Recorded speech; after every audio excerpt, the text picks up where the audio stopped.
अपनी कमर गर्दन बिल्कुल सीधी करते हुए ऐसे बैठ जाते हैं और सबसे पहले अपनी पैरों की उंगलियों को श्वास अंदर भरते हुए ऐसे पीछे की तरफ करते हैं और श्वास छोड़ते हुए ऐसे अपनी पैरों की उंगलियों को आगे करना है। श्वास अंदर भरते हुए पीछे और श्वास छोड़ते हुए आगे। ऐसे ही लंबे गहरे श्वास प्रश्वास के साथ आपने सबसे पहले अपनी पैरों की उंगलियों को ऐसे आगे पीछे करते हैं। यह अभ्यास हमारे शरीर की फ्लेक्सिबिलिटी को बढ़ाने के लिए बहुत अच्छे अभ्यास हैं। और फिर इसके बाद श्वास अंदर भरते हुए अपने दोनों पंजों को ऐसे पीछे की तरफ स्ट्रेच करें, जितना स्ट्रेच आप कर सकते हैं, और श्वास छोड़ते हुए ऐसे अपने पंजों को ऐसे आगे की तरफ करते हैं। श्वास अंदर भरते हुए पीछे और श्वास छोड़ते हुए आगे। ऐसे ही कम से कम 8 से 10 बार कीजिए।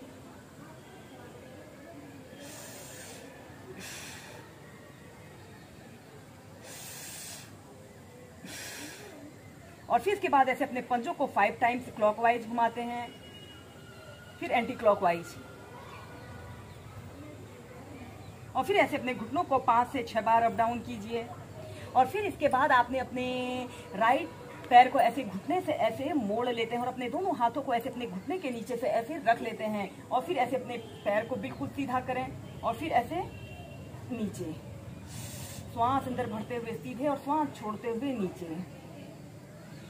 ऐसे ही कम से कम 8 से 10 बार करते हैं।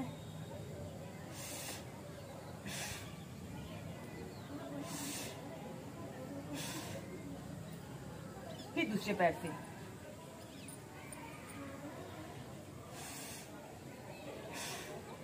इस स्थिति में ध्यान रहे आपकी कमर गर्दन बिल्कुल सीधी रहे।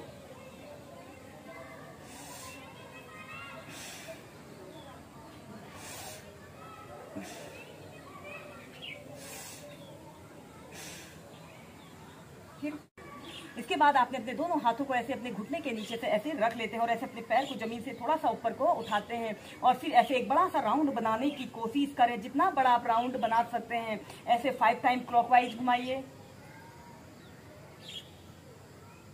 फिर एंटी क्लॉकवाइज।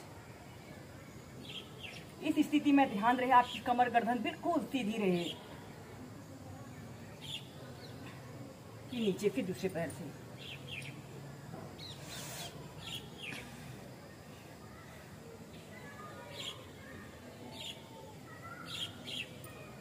विपरीत दिशा में।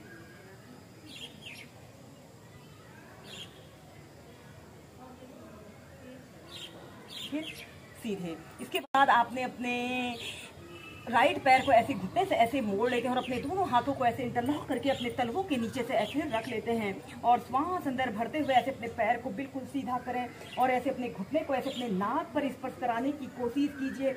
आपका दूसरा पैर बिल्कुल सीधा रहे। ऐसे 30 सेकंड तक ऐसे ही रुकें।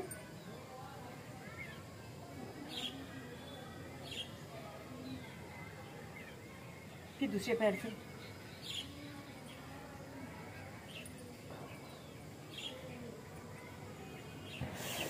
श्वास अंदर भरते हुए ऊपर 10 से 30 सेकंड तक ऐसे ही रुकें।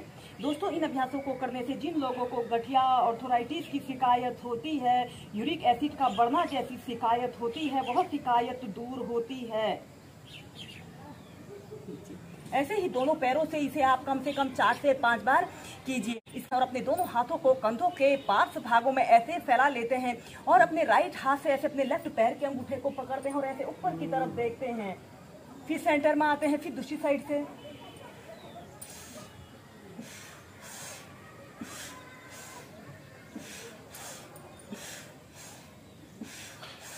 और फिर तीव्रता से। ऐसे ही कम से कम 15 से 20 बार लंबे गहरे श्वास प्रश्वास के साथ आपने करना है।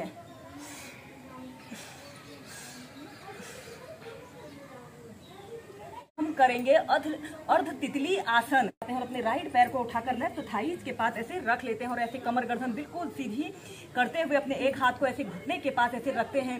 श्वास अंदर भरते हुए ऐसे अपने घुटने को ऐसे अपनी छाती पर लगाने की कोशिश करें। आपका दूसरा पैर बिल्कुल सीधा रहे और श्वास छोड़ते हुए ऐसे अपने घुटने को जमीन पर स्पर्श कराइए।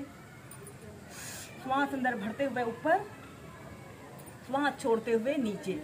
ऐसे ही कम से कम 5 से 6 बार कीजिए।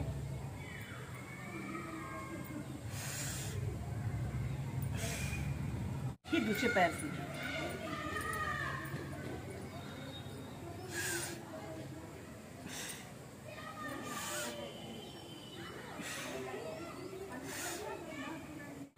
फिर के बाद हम करेंगे तितली आसन। आपने अपने दोनों पैरों के तलवों को ऐसे आपस में मिला लेना है और अपने दोनों हाथों को ऐसे अपने पंजों के पास ऐसे रख लेते हैं और कमर गर्दन बिल्कुल सीधी करते हुए ऐसे अपने घुटनों को ऊपर करते हैं और फिर नीचे ऐसे अपने घुटनों को जमीन पर स्पर्श कराते हैं। ऐसे ही इस बटरफ्लाई पोज को आप कम से कम 2 से 5 मिनट नियमित कीजिए। यह अभ्यास हमारे शरीर की फ्लेक्सिबिलिटी को बढ़ाने के साथ साथ इस अभ्यास को करने से हमारे कमर के निचले हिस्से के समस्त स्नायु तंत्र मजबूत बनते हैं। यह अभ्यास हमारी इम्यूनिटी पावर को बढ़ाता है और जब भी आपके शरीर में दर्द, थकान या पैरों में दर्द, थकान जैसी स्थिति उत्पन्न हो, आप इस बटरफ्लाई पोज को एक आरामदायक स्थिति में किसी भी समय प्रैक्टिस कर सकते हैं।